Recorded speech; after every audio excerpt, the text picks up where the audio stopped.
Расскажите, пожалуйста, какие камни можно использовать в банных печах? Сама по себе банная печь предусматривает очень высокие температуры, в том числе и нагрев камня до очень высоких температур. Поэтому, исходя из логики, конечно, можно использовать камень, прежде всего крепких пород.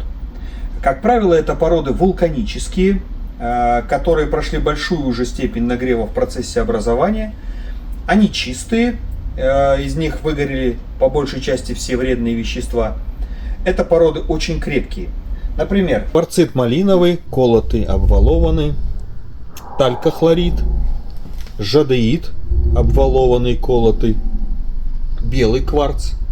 Прежде всего, эти камни достаточно чистые, достаточно крепкие к сильному нагреву, к перепаду температур. Камни очень плотные и обладают большой теплоемкостью.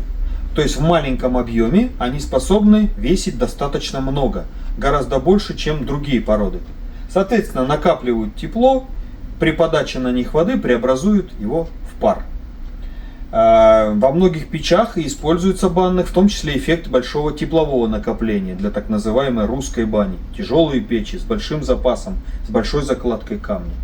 Также камень может закладываться во внутренние закрытые каменки, где нагревается даже до температуры 600 градусов, иногда даже бывает до красна.